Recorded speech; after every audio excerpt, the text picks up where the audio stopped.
Welcome to The Explainer. Today, we're doing something super focused. We're going to take all these complex financial frameworks, strip away all the noise, and synthesize them into a single, cohesive wealth system. Basically, we're looking at the exact mathematical blueprints that separate the folks who merely work for a living from the ones who actually build generational wealth. All right, let's dive right in. Picture this. Two people, exact same age, living in the exact same city, making the exact same salary for the last 15 years. Both of them probably think they're doing just fine, but worker A, they're going to retire at 58 with way more money than they'll ever spend. Meanwhile, worker B is going to work until they physically just can't anymore. And it's not because they wanted to work forever, it's because one day they're going to sit down, do the math, and realize the money just isn't there. The ultimate difference in their retirement has absolutely nothing to do with their income. It is entirely rooted in structured math and getting the sequence right. Now, before we actually look at that sequence, we need to talk about the macroeconomic urgency of the current landscape. Like, why does this matter so much right now? Well, we're looking at a structural reality where simply hoarding cash in a regular bank account, it's just no longer enough to protect your future. I mean, for 80 years, the US dollar has been the undisputed king of global trade. But recently, you can see that dynamic has really started to shift. Just look at the past few years. Trillions of dollars have been printed, which structurally devalues our purchasing power. At the exact same time, you've got BRICS nations, places like China, Russia, and India, increasingly bypassing the dollar altogether to trade in their own local currencies. And gold prices? They are shooting up as faith in paper money kind of fluctuates. This constant devaluation literally forces us to adopt a smarter, more resilient financial sequence if we have any hope of retaining our wealth. So, here is our roadmap for today. Number 1, the mathematical sequence. Number 2, real estate versus stocks. Number 3, the crucial checkpoints you need to hit by age 45. And finally, number 4, the hidden game, which is weaponizing debt. All right, part 1, the foundation. We're looking at the mathematically optimal order of operations. You know, in wealth building, what you invest in actually matters way less than the strict mathematically optimal sequence of how you deploy your money.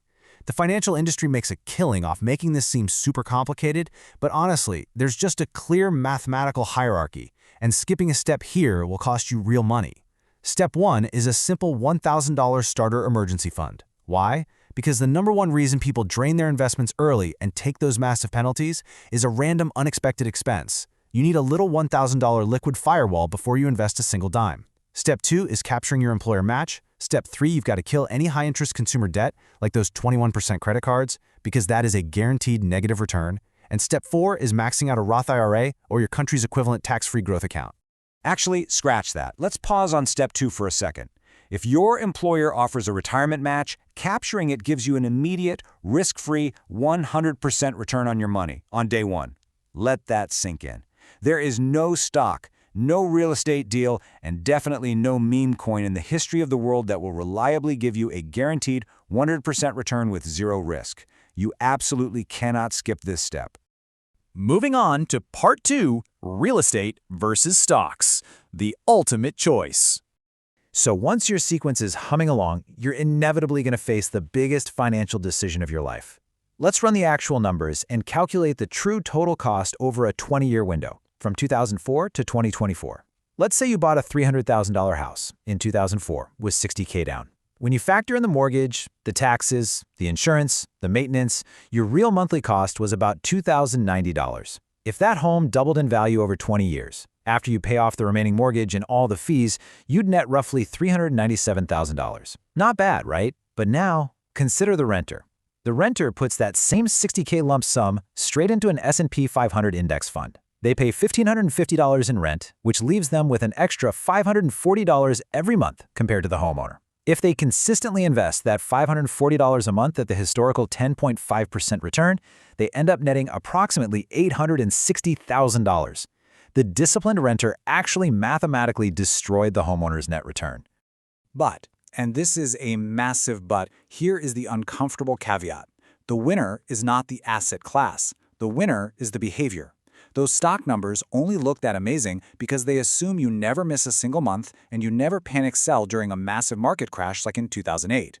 In the real world, the homeowner often wins. Why? Because a mortgage acts as a non-negotiable forced savings mechanism. It literally protects people from their own undisciplined behavior. Which brings us to part 3, checkpoints by 45. It's time for the midlife audit. Fast forward to age 45. This is the final checkpoint before your compounding runaway gets incredibly short, and any structural deficits become basically unclosable. If you miss these benchmarks, you aren't just a little behind, you are structurally off the road. So here's the brutal midlife audit.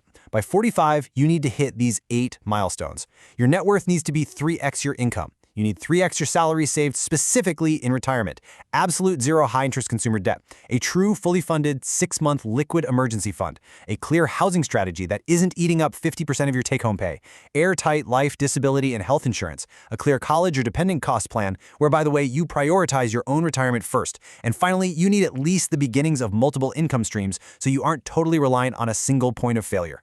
Now, the absolute most vital benchmark on that list is the 3x rule. Your net worth, which is everything you own minus everything you owe, must be at least 3 times your gross annual income by age 45. Why that exact number? Because this is the mathematical tipping point where compound growth really starts doing the heavy lifting for you. This is when the engine finally turns over and starts generating real wealth, literally while you sleep. All right, part 4, the hidden game, weaponizing debt. So what happens if you've hit all those milestones? Well, it's time to challenge the whole idea that debt is always a bad thing. See, the ultra-wealthy don't avoid debt at all. They actually use it as a tool. Take 2022. Elon Musk borrowed $12.5 billion. He didn't actually need to, he obviously had the money, but he borrowed it anyway because he could get incredibly low rates. Meanwhile, the ordinary consumer uses debt to buy depreciating assets, like clothes or a vacation, and pays a toxic 24% APR on their credit cards. The wealthy use debt to buy things that go up in value or generate income, making sure the asset makes more than the interest costs. The whole system fundamentally rewards collateral. One of these crazy advanced mechanics is called the carry trade. This is where someone with significant assets borrows money on the cheap. Let's say they borrow at 4% against their investment portfolio, and then they turn around and invest that borrowed money into assets yielding 7%. They are literally pocketing a 3% spread on money that isn't even theirs. They just rent cheap money from a bank to generate passive income, without ever having to liquidate their own capital. And then there's this entirely legal estate planning mechanism known as buy, borrow, die. It's wild. Say you have $99 million in stock gains. If you sell that, you trigger massive taxes. So you just don't sell.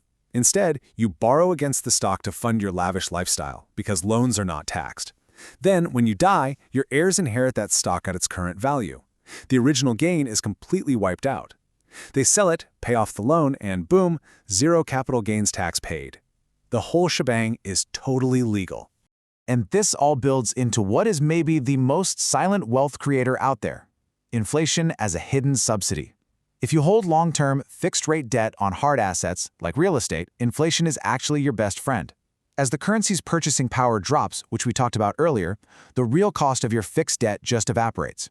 Inflation is effectively paying down a portion of your loan for you every single year, while the value of your asset just keeps inflating. Economists actually have a name for this structural phenomenon. They call it the Matthew effect. To those who have, more will be given.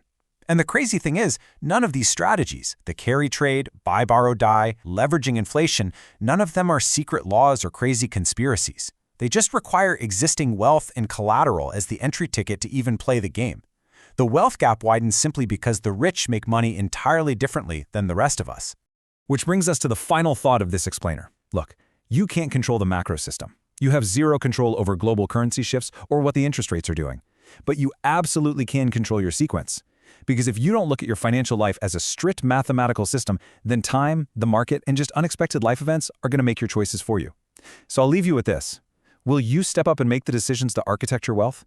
Or are you going to wait and just let the math make them for you?